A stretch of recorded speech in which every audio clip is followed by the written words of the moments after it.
Tanse everybody! Okay, bonjour, hello, welcome to another fabulous Tuesday.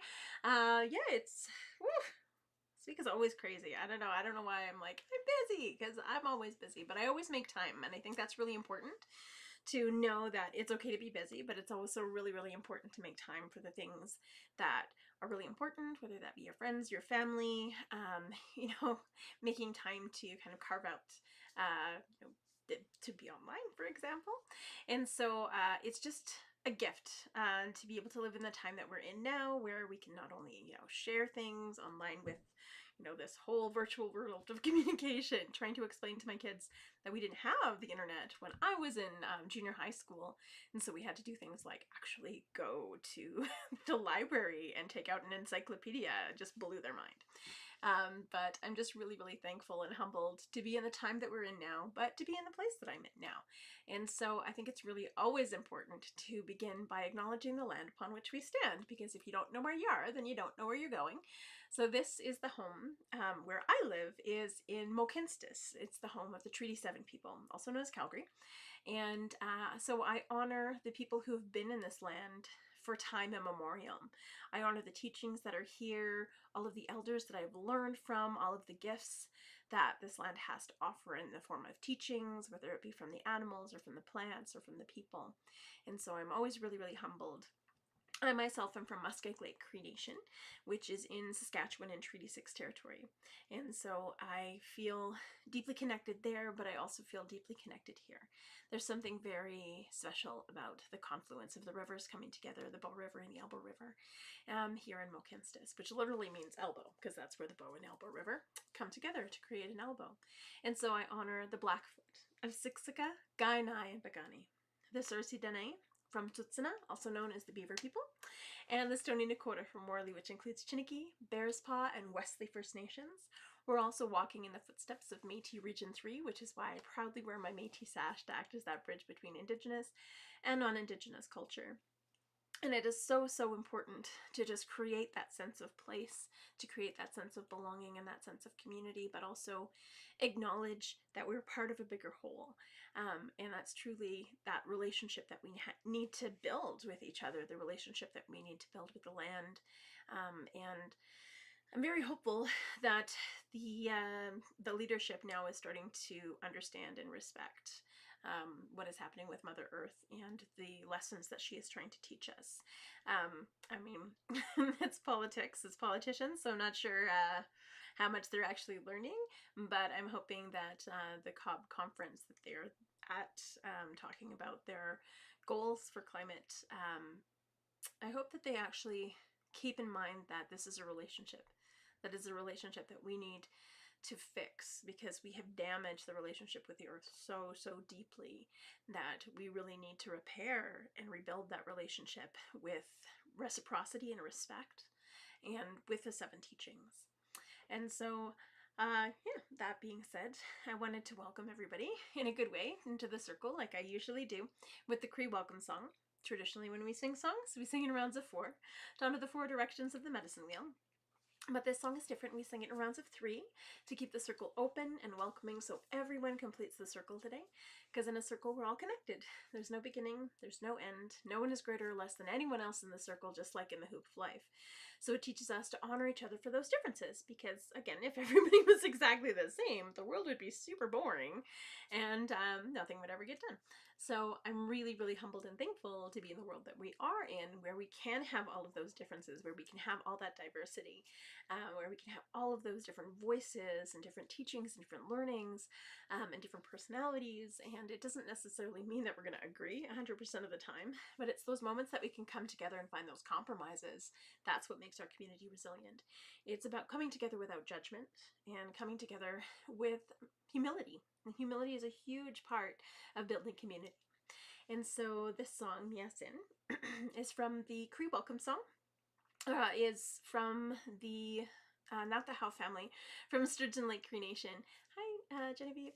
And I'm always so, so thankful and humbled when I share this song, when I sing this song, because that Not the Howe family has kept this song alive and has shared it for it to be shared. And it's that spirit of Mohkinstsis and that spirit of many, many of our different nations and those areas that have brought us together.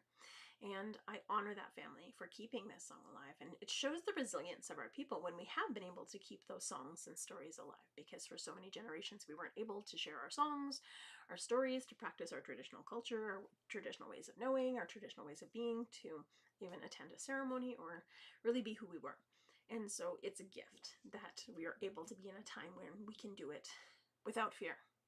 I mean, not as much fear. There's still quite a bit of fear there, but I think that's mainly having to do with institutionalized racism and a lot of those things that are broken within our institutions because they don't understand what the true spirit and intent of the treaties were.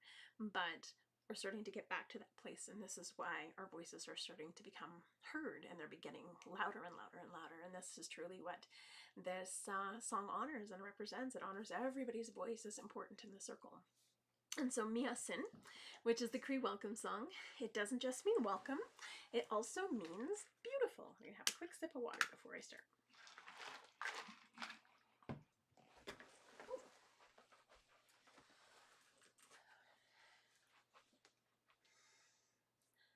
Miasin, Miasin, Asemina.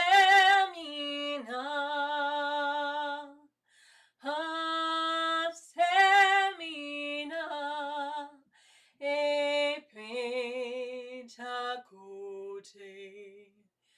iwagomagan hota homa kita skino miasin miasen hasemina hasemina e pentacote niwagomagan hota homa kita skino miasin miasen hasemina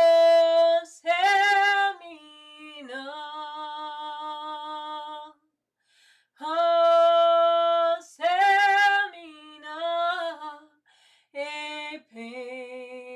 pentacote niwagomagan hota homa kita skino.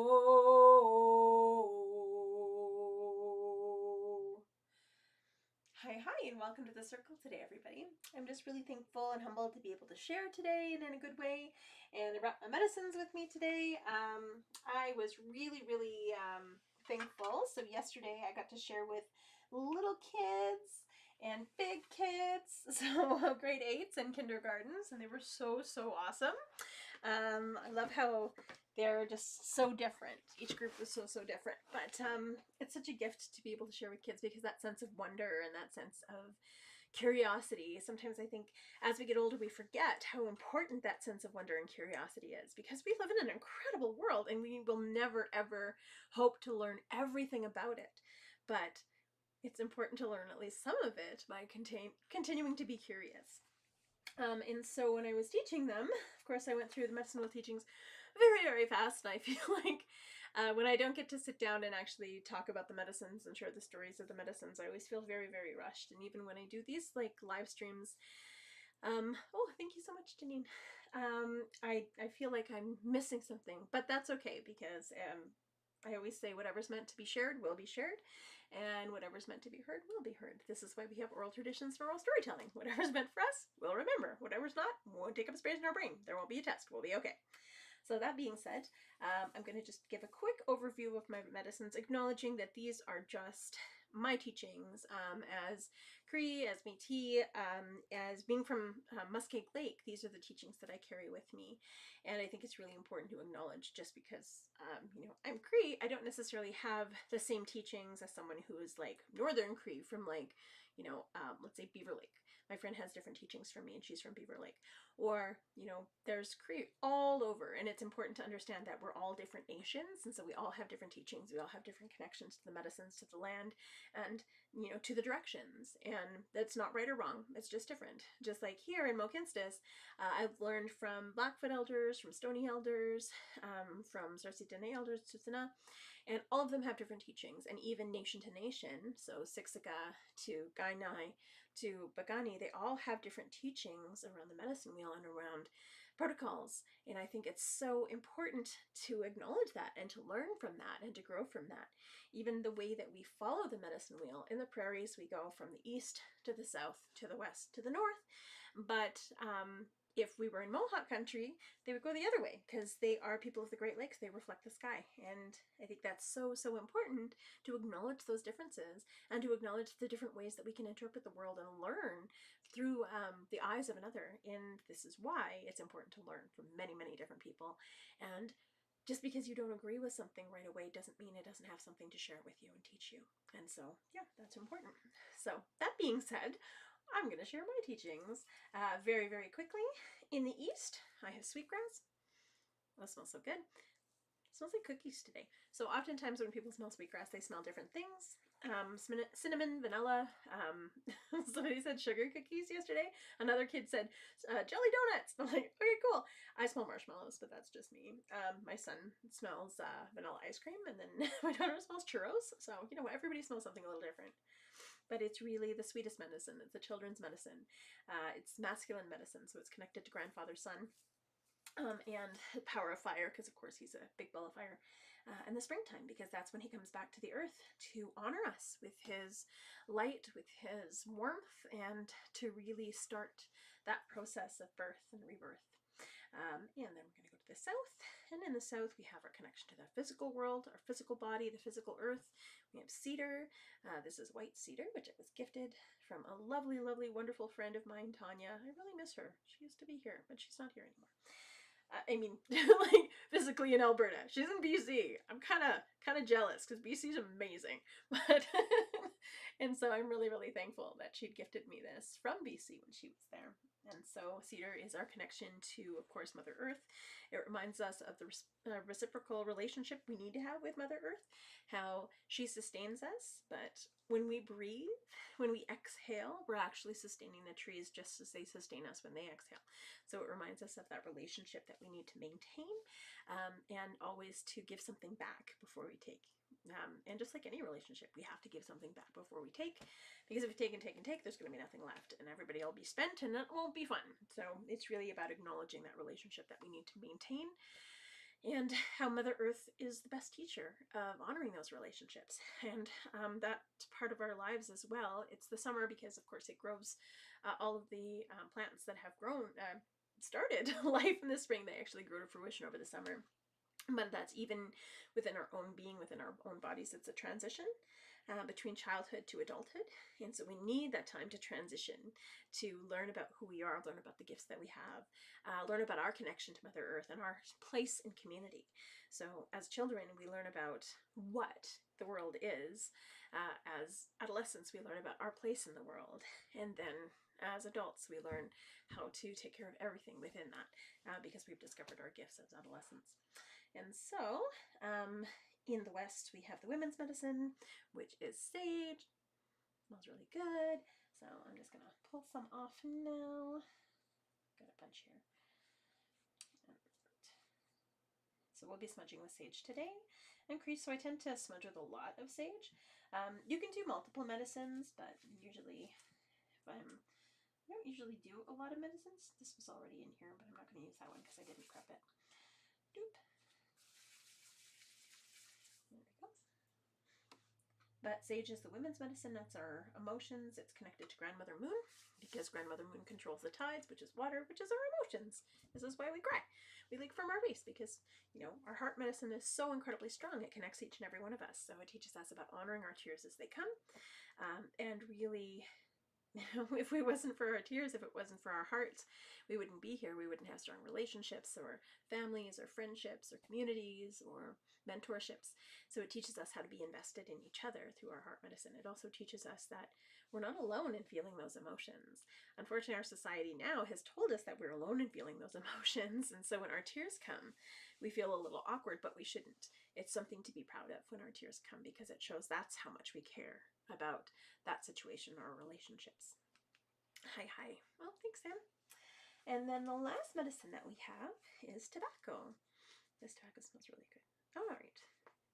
So this is pipe tobacco that I was gifted, and I was really, really thankful for it because it's a gift from somebody's spirit to my spirit. So whenever you get gifted tobacco, it's saying thank you from our spirit to their spirit, because this is a spirit medicine. It's not meant for us. We're not supposed to take it into our bodies, but it is really about guiding us. It's about knowing that we're on the right path when we're gifted tobacco, because it's just such a sacred gift. When we ask somebody for a favor, it's more binding than any legal contract because it's a spiritual contract if you offer them tobacco, but also it teaches us about honoring that sacred breath that we all share because it is connected to the air, and our elderly years. And just because you're old, it doesn't make you an elder. What makes you an elder is the ability to show honor and respect and wisdom for your community, to live within those 7 teachings, and to really give back in a good way.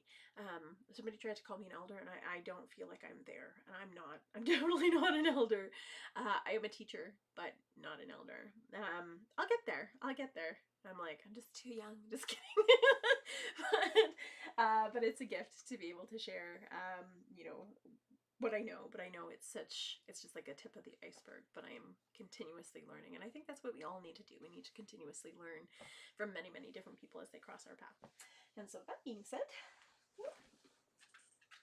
grab my matches. I always use matches. We never want to use a lighter because we're actually not entitled to the gas that lives under the land.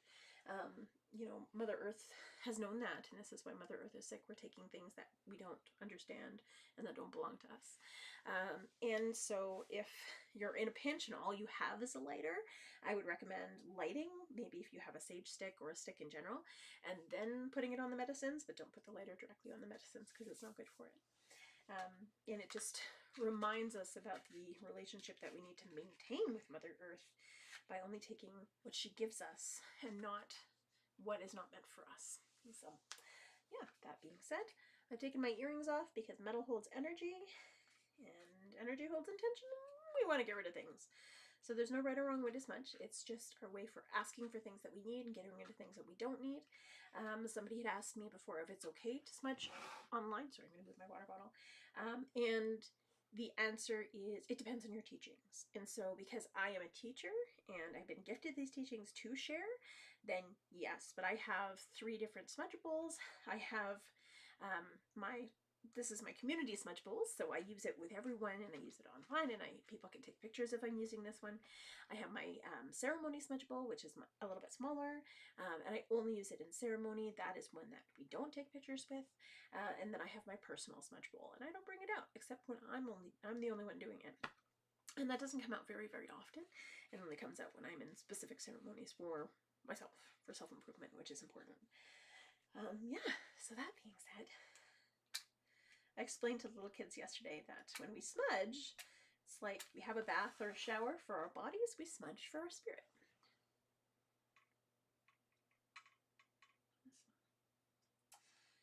Notice I fan it with my hand. I never blow on it because your breath is your life and your life is precious and you don't waste that for anybody. Roll up. First thing I like to do is smudge my hands. And so you can smudge from where you're at. There are things called a dry smudge. So if you're in a space that you cannot light the smudge, then what you'll do is you'll just envision, you'll just see that smoke coming to you, and you'll bring it over your body 4 times. To honor the 4 directions in your body. There's no right or wrong way to smudge. My kids just smudge their mind, their heart, their belly button, because that's where their spirit is, and then their whole body, and they're like, bye. So but I'm going to do a long smudge, because I always do. Smudge my mind so I can think clearly and learn from every person that crosses my path, so I can remain curious, asking lots of questions, and always open-minded, never rigid with my thinking, so that I can continue to learn in a good way. I smudge my ears so I can be open to hear all of the messages that Creator sends me, to remind myself that I have 2 ears and 1 mouth so I can listen twice as much as I speak, and truly be present and listen when people are speaking to me. I'm smudging my eyes so I can see clearly and see all of the beauty that surrounds me, see beauty in every person and everything that crosses my path, but also so I can be open to have the vision to see the unseen. Smudge my nose so I smell danger and nature and cookies. I smudge my mouth so I speak true and kind words. And I always ask myself, is it truthful? Is it helpful? Is it kind? If it's none of those things, I don't say it, don't do it. Because it's not in line with the 7 teachings. I smudge my throat because I'm very thankful for my voice this lifetime, so I can continue to give voice to the voiceless as an activist, but also so I can continue to share my stories and my songs to honor my ancestors for generations to come. I smudge my lungs so I breathe good, clean air and honor the sacred breath that we all share. That's the breath of spirit that is within each and every one of us, and it has been here since the beginning of time. I always tell the kids, we've been breathing the same air as our ancestors and the dinosaurs. Somebody asked me if I made my drums out of dinosaurs yesterday. I almost died. It was so cute. I smudge my stomach so the food that I eat this day will nourish my body. I smudge my belly button so I honor the spirit. This is how we are connected before we come into this world, and so this is where our spirit will speak to us. This is why our intuition, never wrong. Smudge my heart so I remain kind and compassionate and show unconditional love to all those that cross my path, my family, my friends, and all our relations. Smudge my womanhood because I'm very thankful to be a woman and a mother in this time, but also to be a two-spirit woman and embody the teachings of both that masculine and feminine ceremony. I smudge my shoulders and my back so I can carry all of the responsibilities that Creator's gifted me with grace and humility. I smudge my arms and my hands so I can do the good work that Creator's put me here to do. Smudge my legs so I walk this red road in a good way. And then I smudge my feet so I stay grounded and connected to Mother Earth, treading lightly upon her and honoring her with every step. And then if there's anywhere else in your body you need a little extra love, so my hips are always needed a little extra love. They're so very, very stiff from all the hip surgeries that you've had. One spot in my back. Oh, it's probably connected to something. And if there's anyone that you want to send that love and appreciation to and that healing to, it can be a family member, a friend, maybe even somebody from your past that you know has a really difficult time letting things go, and you just want them to be well so they stop throwing lateral violence at you. You just honor them, you pray for them so that they can find a gentle and loving path back. And honor everyone that you need for mental healing, physical healing, spiritual healing, and emotional healing. And then when you're done, you say thank you in your language, which is, for me, it's hi or gracia. No, it's not gracia. Bozu. No, that's hello. I can't even think right now. I'm really tired. It's been a day. But yeah, I'm very, very thankful. So hi, miigwech. And then when you're all done, that is all. So I'm going to throw my earrings back on. So today I'm actually wearing these earrings that I got out in Musquechies. They are cute little bears. I wish I knew the artists. So I wish there was a way for people who make beautiful earrings to say, I made this, almost like a little brand. Because I would love to honor the person that had made these earrings and not just the place that I had purchased them from, because I would probably want her to make more, or make them make more, because they're just lovely. I just love them. They're so cute. But I actually wanted to share a bear story today because I was thinking a lot about a bear story. I had learned, but I feel like I need to learn more about the intricacies of how the bear story is. So the bear is actually pretty amazing because it's always taught us so many different things through time. And so the bear has actually gifted us with teachings about what to eat and when to eat it, how to survive the seasons, how to hunt, how to walk. It was said that we couldn't walk on two legs until the bear showed us. But the bear has always represented strength and courage, but it's the strength to stand up for what's right because he's taught us how to stand, and the courage to be ourselves because it takes a lot to find that courage to be yourself. But the bear knows he can only be the bear, and he only has the gifts that he can share. And so this is what he's taught us. We all have different gifts that we need to have the courage to embrace to be able to gift back to community. And so, because the bear knows he can't be the bird, because he'd fall. He can't be a fish because he would just flop around and get really soggy. Oh, hi Jade and Rosie, good to see y'all.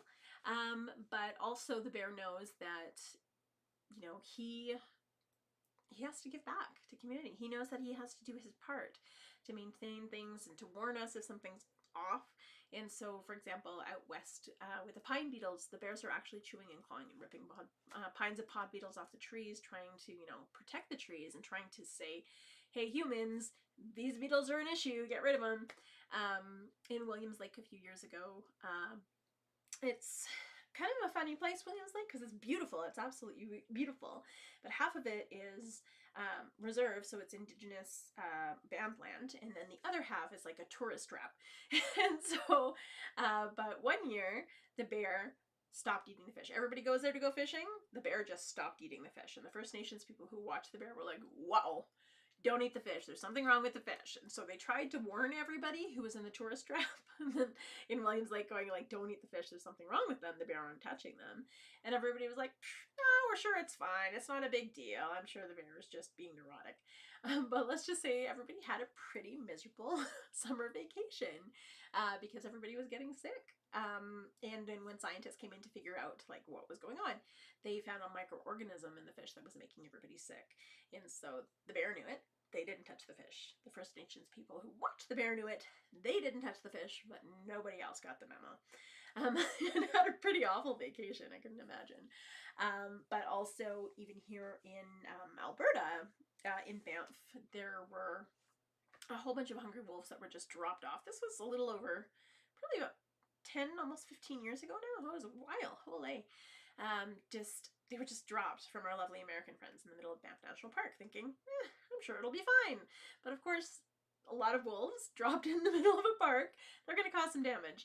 And so they started to take a literal bite out of the population of the deer and the elk and the moose and the bighorn sheep that the bear would, normally eat. And the bear knew that these wolves were going to cause a problem, so they had to do something. And so they stepped up and they actually started to eat the wolves because they knew by eating the wolves they were protecting those other animals for the seasons to come, but they were also sustaining themselves. And the coolest thing, like, I love science because I'm kind of a total geek, but they only ate the wolves that didn't belong there. It's like they just knew. I mean, they were American wolves, so they might have been a little extra fatty or salty or sugary, I don't know. But slightly deep fried wolves. But yeah, it was just amazing that they know these things and they teach us these things. And even now, I always go to Kananaskis to see where the bear's at around hibernation time. Because if the bear's really fat, I know it's going to be a cold year, better pull the parka out. And if the bear's not so fat, it's not going to be that cold. We're probably going to get a lot of Chinooks here in Calgary. But it's really amazing that they still show us those things if we take the time to watch and wait and look and listen, because that's what they're there for. They're there as our teachers, as our family. The Blackfoot do consider the bear their family because they have learned so much, and so we honor that. But this story about the bear is a Cree story, and I believe it's a star story as well. And so a long time ago, there were bears were, they would be awake year round, and they would eat what they could in the winter, but sometimes it would kind of deplete what was going on. But there was one bear, and he was huge. He was so big, and he didn't have the self-restraint that all of the other bears did, because he was just very, very greedy. He didn't embody that strength and that courage and that wisdom that the typical bear did. That he was very greedy, very full of himself, very violent and angry, and so he was terrorizing villages. Normally, the bear didn't go into the villages to harass people. If the villagers came to them for advice or for learning, they would be there, but they didn't, seek us out. We sought them out. But this particular bear, the mean bear, I'm going to call him, he would go into villages and just terrorize people, and he would kill anyone who was in sight, and he would eat them. He had an insatiable appetite. He was destroying, many, many different animals. He wasn't even honoring that whole animal, that whole being. He was just taking bits and pieces that he enjoyed, just bites out of all of them. And it was starting to devastate a lot of the traditional hunting, because of course there was nothing left and everything was rotting. And so all of the people decided that they had to come together. And it wasn't just the Cree, it was the Anishinaabe and the Blackfoot, and all of the people decided that they had to come together because they had to deal with this bear, and they just didn't know quite how to do it. And so they asked Wasakajak, who of course is he's kind of the Cree trickster spirit, and Wasakajak said, well, I suppose you would have to work together and get 7 different warriors of your nations to track him down, and you'll have to trick him because he's quite smart to be able to chase him and to be able to get him. And so one warrior from one tribe, with the advice of Wasakajak, went to all of the other tribes, the other 6 tribes, and together, all 7 of them, they brought forth their strongest and bravest warrior. And so all of the 7 braves, they ended up making a plan to be able to catch the bear, while the bear had just finished an entire meal, almost eating an entire herd of buffalo. He was incredibly tired and sleepy, and they knew that this was the time to pounce. This was the time to catch him. And so they had made a giant snare to try and catch him, and then they started running after him to try and corner him in the snare. But he saw the snare from a mile away, and so he tried to avoid the snare, but it ended up getting caught a little bit on his foot. But he is determined to get away from the snare and to get away from the warriors who were chasing him. But he was running faster, and the warriors couldn't keep up, and they said there has to be something that we can do. So they were trying to throw spears and shoot him with arrows, but nothing would stop this bear, because he was just impenetrable. He was huge, and of course eating everything and destroying everything along his path. And then finally the little birds, there was 2 birds in particular that said, we'll help, so let us try and slow him down. And so one of them went and was pecking at the bear and trying to get it to just stop, and then it hit right on its neck, and the bear started bleeding from its neck and soaked the bird, and the bird's feathers became red from that point on, and that was the cardinal.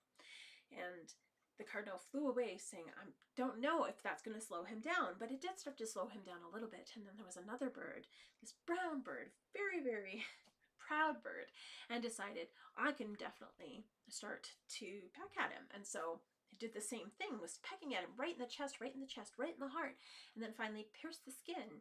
And as he did, the bear reared up and hit that bird right in the chest. And as he did, the bird's chest became red. And this is now why the robin has these big, beautiful red breasts, because of the blood that was transferred from the bear, this magical, awful bear. And so the bear started to feel weak, and he knew the only way to escape these hunters, to escape the snare, was to go into the sky. And so he shook wildly and madly, and as he did, all of his blood went all over all of the different trees and started to turn the leaves red. And then the ground grew cold, and he started to make his way up into the sky, into the heavens, as all of those hunters began to follow him. And as they did, the ground got colder and colder, and the leaves began to fall from the trees with this beautiful red hue. And as they continued to follow him up in the sky, he became a constellation with that snare attached to him, which is why we see the Big Dipper, which is the bear.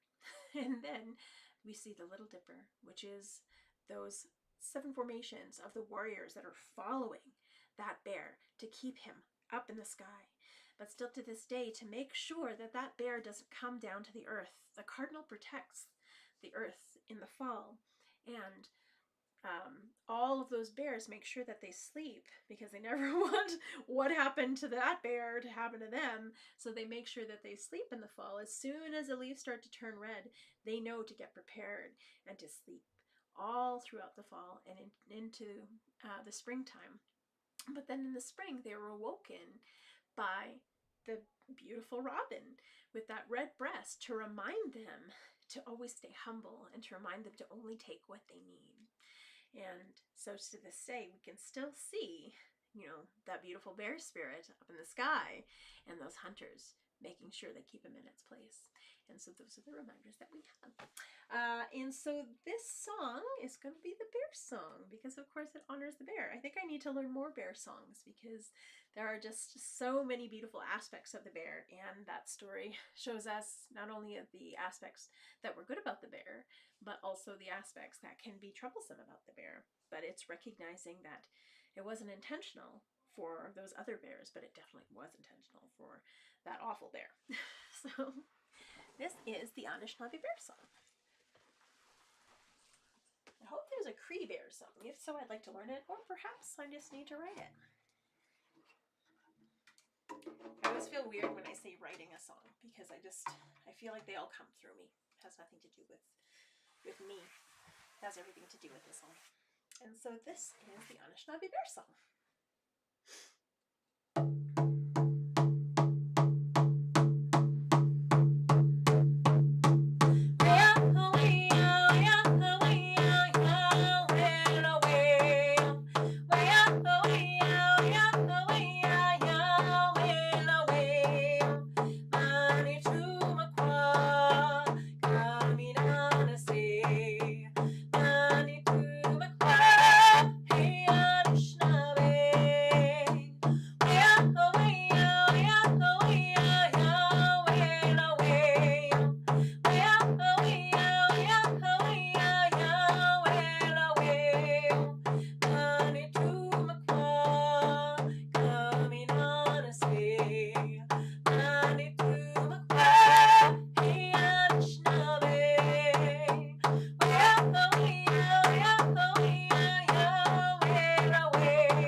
Story and song. So, I'm actually going to share the creation story because I haven't shared that in a really long time, and I really love it.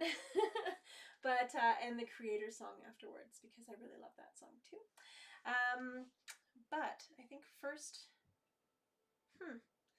So first I'm going to share the Four Directions song, which is also Wendiaho. It's also known as the Cherokee Morning Song, and it's from Ulali and Robbie Robertson. And so I learned it as the Four Directions song so I can hear the four winds going from each of those directions to guide us on our path, to guide us and push us through those hard times with our mind, those hard times with our body, those hard times with our emotions, but also those hard times with our spirit. It teaches us that if we keep moving forward, we're going to get through those things. Much like the buffalo knows that if they face a storm head on, they can get through it faster than all of the other animals that are just waiting it out. They know, that perseverance and that patience, just going straight through it, you're going to get to the other side faster, and that's like anything in life. But this is the Four Winds song, or the Four Directions song. Wendia.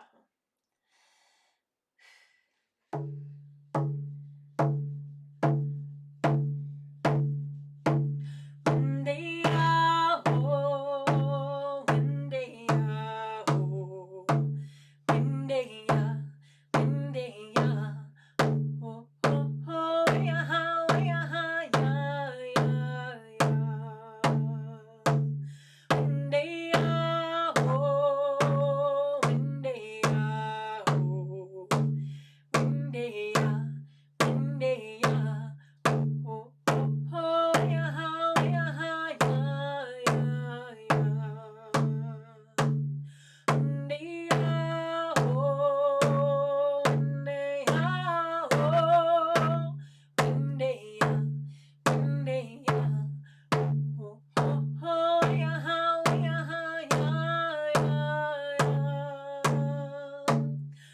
Ndia, oh, ndia, oh, ndia, ndia. Oh, oh, oh, yeah, yeah, yeah, yeah, yeah.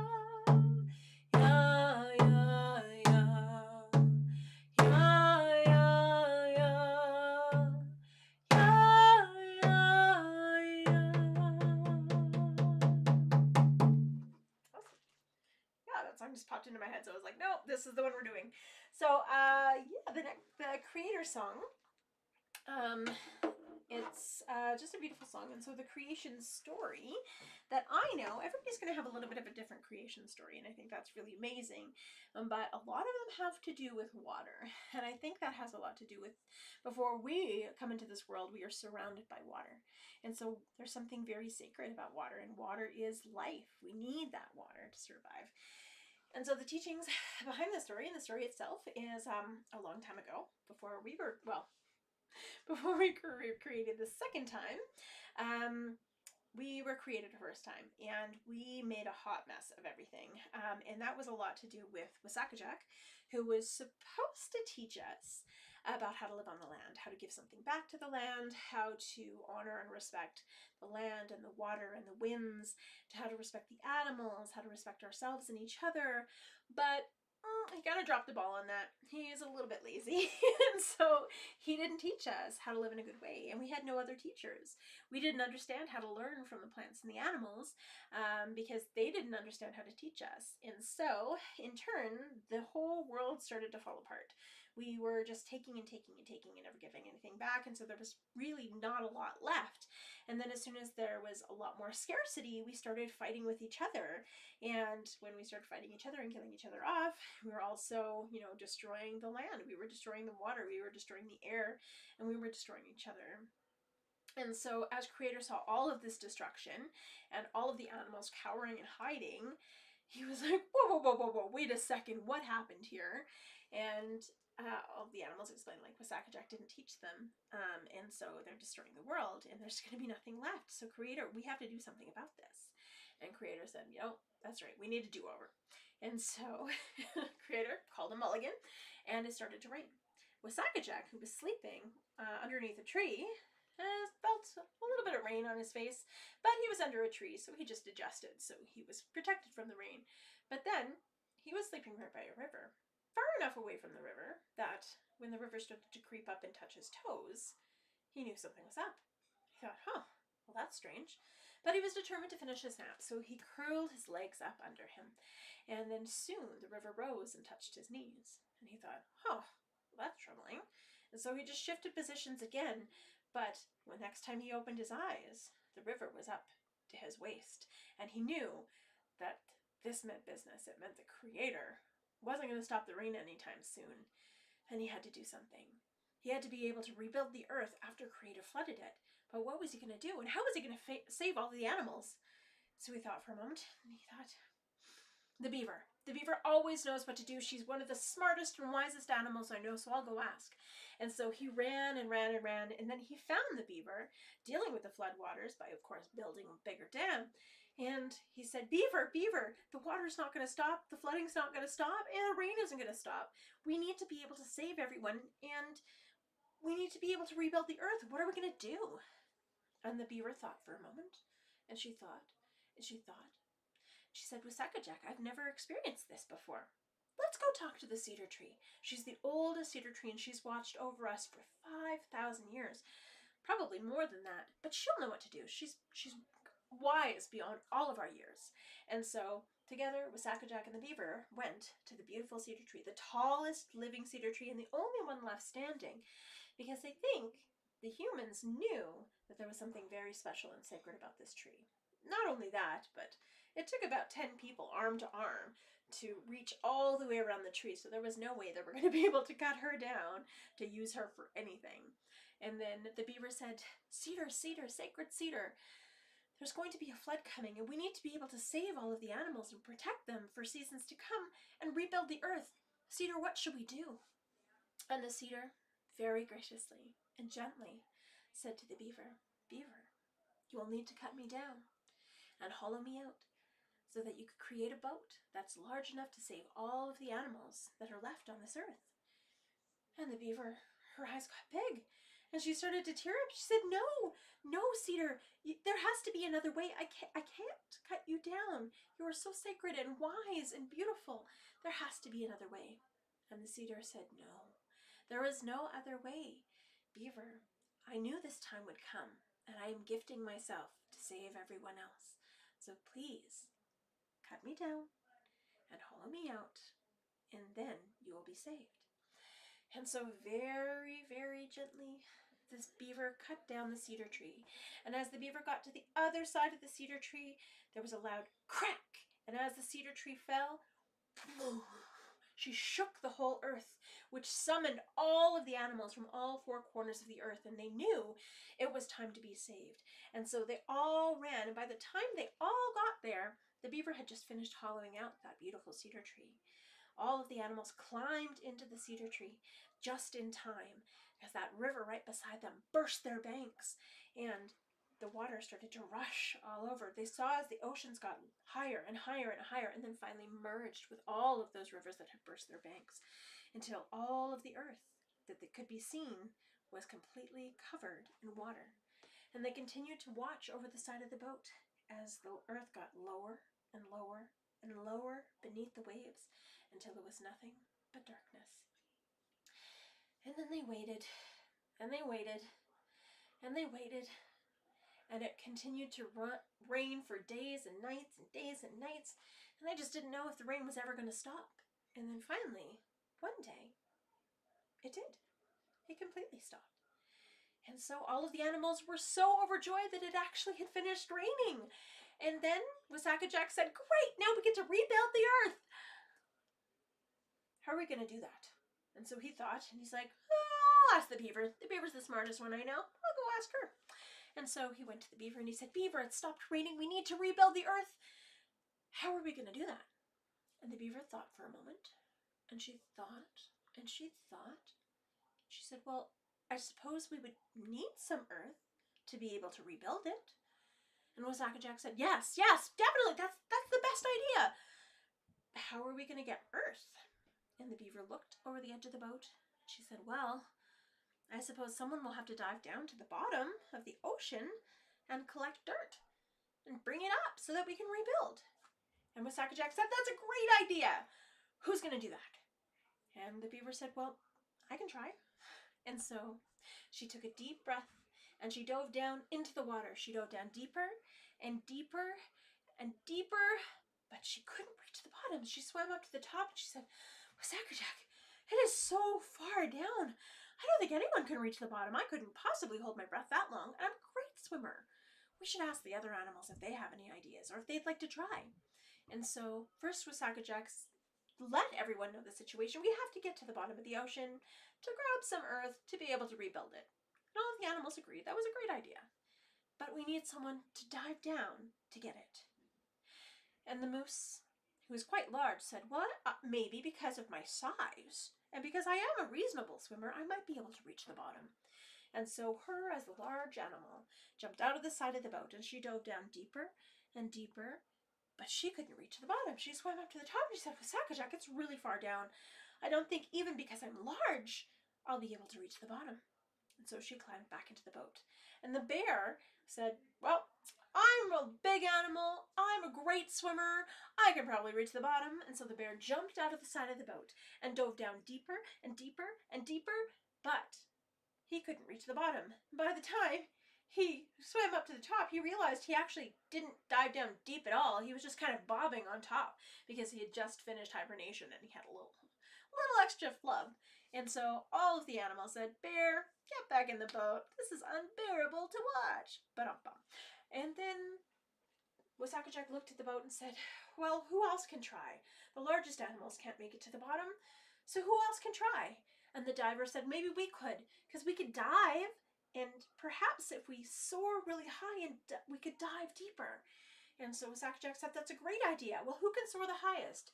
And the eagle said, "Well, I can soar the highest. Let me try." And so the eagle took off into the sky until no one could barely see anything but a speck, and then cut through the air and dove straight into the water, trying to use his wings to push away the water, but he dove down and he could not reach the bottom. He swam up and he jumped in the boat. He said, "Even though I could soar the highest, I couldn't dive the deepest. Maybe the kingfisher could. The kingfisher is a fantastic diver." And so the kingfisher took up and soared as high as he could, the highest he'd ever reached before, took the deepest breath, and then dove straight down into the water. He used his wings to push down deeper and deeper and deeper, but he couldn't reach the bottom either. And so he swam up to the surface and he said, "Wasakajak, it is so far down, I don't think any of the other divers will be able to reach the bottom. There'll have to be other animals that can try." And so Wasakajak said, "Well, animals, who else can try?" And, well, the beaver said, "I'm quite a good swimmer, but I know that the turtle's a much better swimmer than I am." And the turtle said, "Yes, I will try and reach the bottom."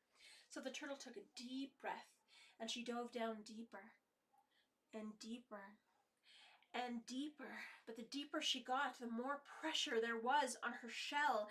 And as she dove down deeper, she heard a loud crack, and she swam up to the surface because it scared her so bad. And as she pulled herself into the boat, she realized that her shell had broken into 13 bumps with 28 little fractured ridges around the sides.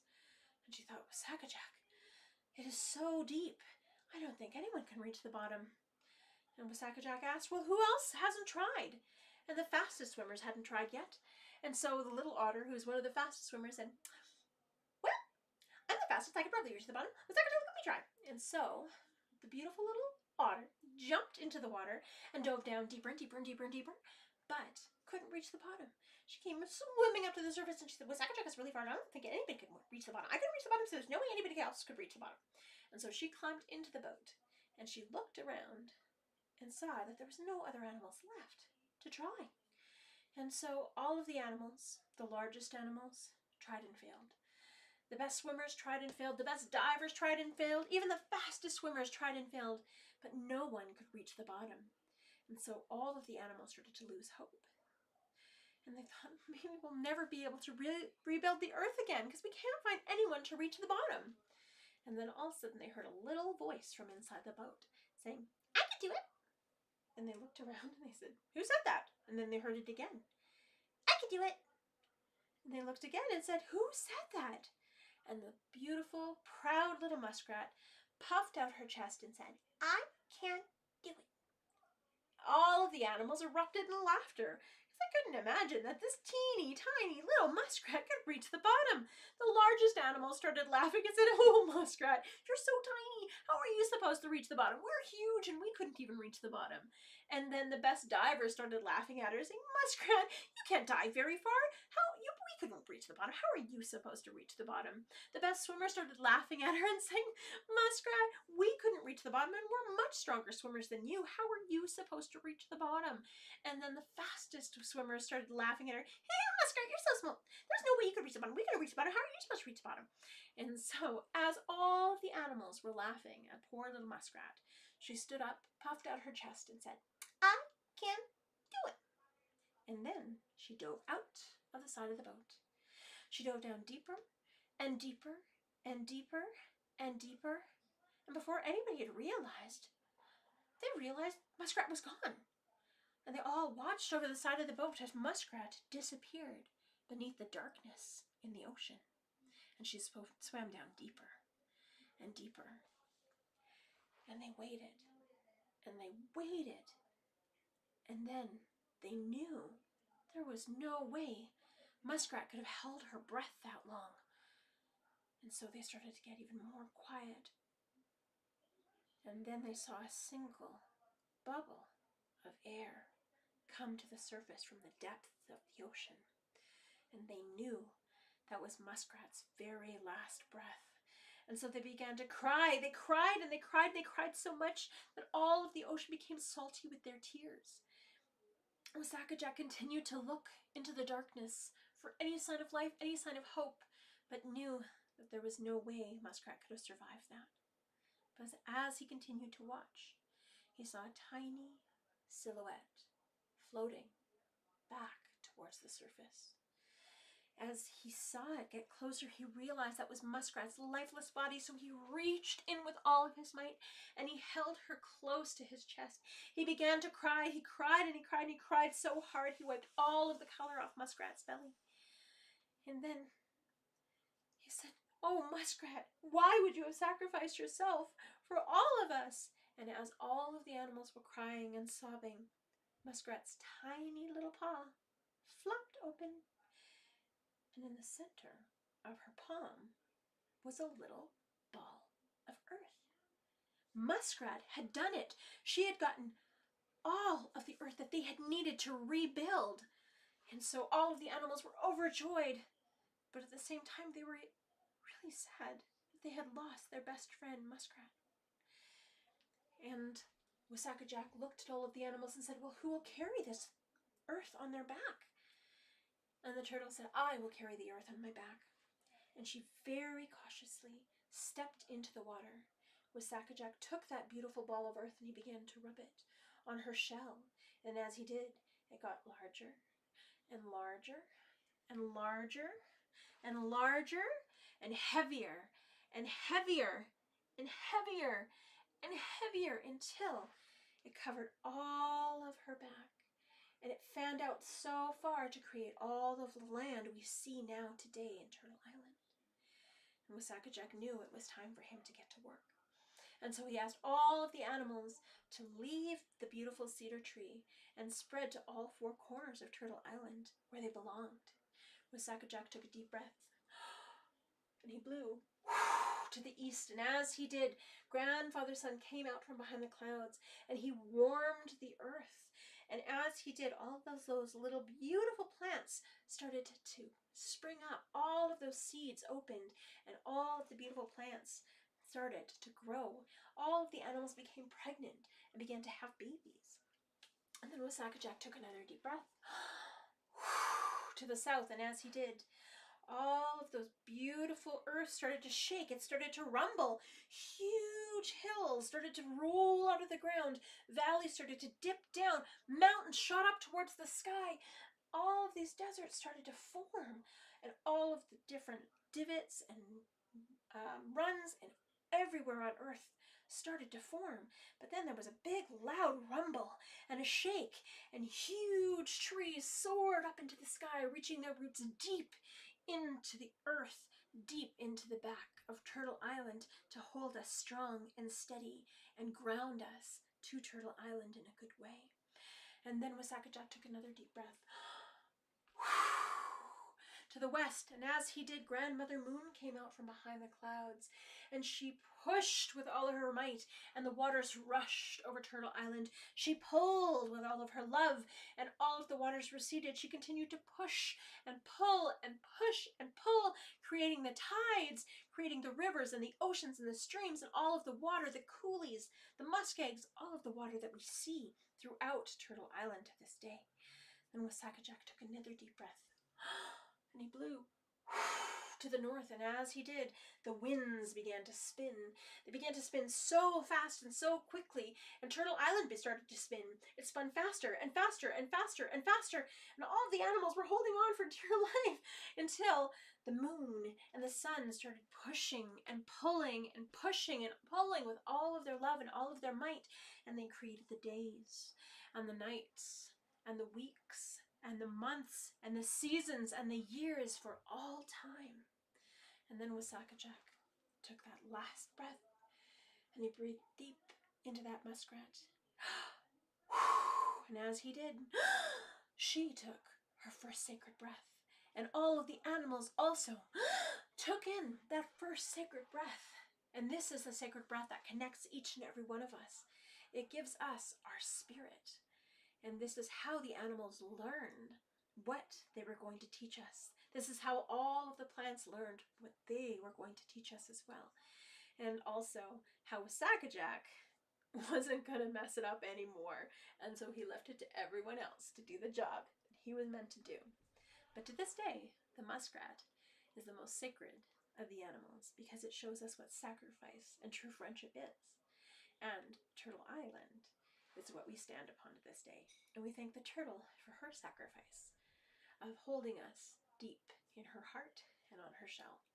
And so that is the Cree creation story.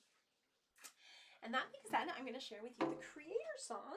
This is a song that I learned from my friend Nightsun, and I'm really, really thankful and humbled because when she shared it with me, I was like, I know this song, and I felt like I knew it. And then it was so fast for me to learn it. My whole being knew it. And then I brought it to my aunt, my great aunt, and I drummed and sang, and she started singing with me, and I'm like, oh, Auntie, you know this song? And she's like, this is our family song. Where did you find it? How do you know this song? And she was just so thankful that it came home. And so this is the Creator Song. It teaches us about that sacred breath that we all share and how we are all connected.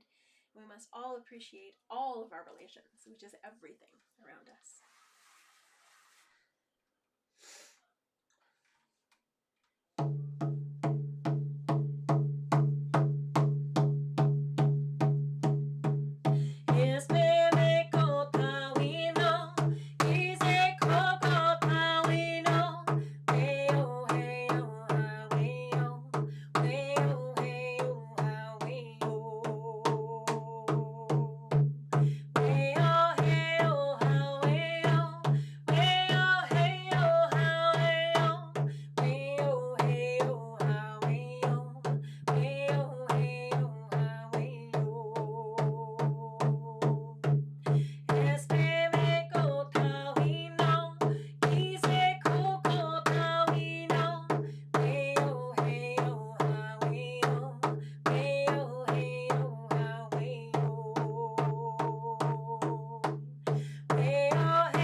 So I'm going to send you off with a song. I just realized, like, wow, that went really fast.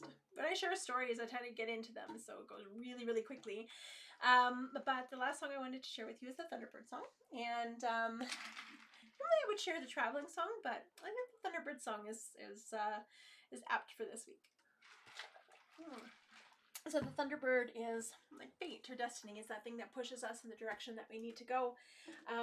But it also tells us that everything happens for a reason. And so we have the opportunity to learn from those things that happen to us, from those people that we meet, and, you know, change our course accordingly. But if we keep making the same mistakes over and over and over again, eventually the Thunderbird's going to get fed up and just like put us on the right path in not so gentle of ways, which I learned, unfortunately, like almost a decade ago when I got hit by a truck, because I was not on the right path. I was like, oh, trying to, well, I really doubted myself. But now, you know, I'm on the right path. I'm where I need to be, and I'm using the gifts that creators gifted me, and I'm very, very thankful to be where I am and to have met the incredible people that I have met. And had it not been for that truck hitting me, I wouldn't be where I am. So it teaches us that, you know, no matter how awful those things are, they put us exactly where we need to be. And so, oh, hi Steph, love you too, I miss you, and hi Jade.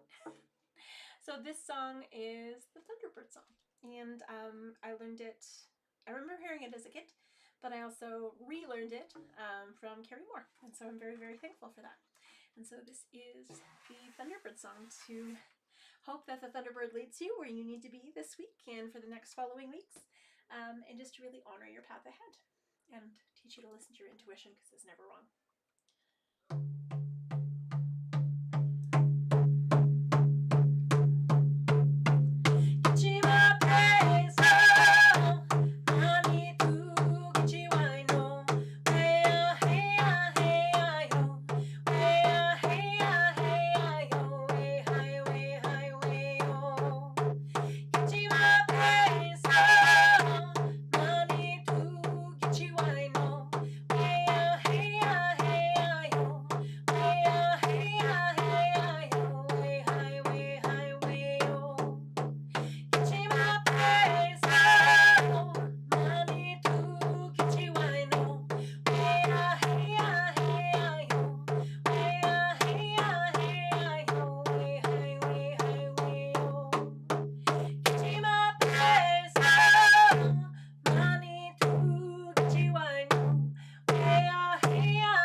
Thank you, everyone, and I hope you have a beautiful week ahead. And oh, next Tuesday, I know normally I do them every Tuesday, but next Tuesday, unfortunately, well, actually, kind of fortunately, I kind of dig it, I'm going to be hanging out with beavers. So, not like beavers, but beavers, like little caps.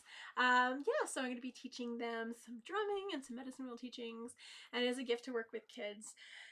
And so, yeah, I'm really, really excited to be able to share with them in a good way. And so, unfortunately, it's right at the same time that I usually do the live stream. So I might poke my head in for a little bit after the usual time, or I might just take that day to hang out with them. So, miigwech everyone for joining me today. And so next week there might not be a live stream, or maybe I'll just do it a little earlier. We'll see. We'll see what happens. Either earlier or later, or if anything, I'm going to be back the following week. But if I'm not back next week, please do honor and observe Memorial Day, Remembrance Day, whatever you call it, in a good way. It's really acknowledging all of our veterans, our warriors who were on the front lines, who have lost their lives or who came back.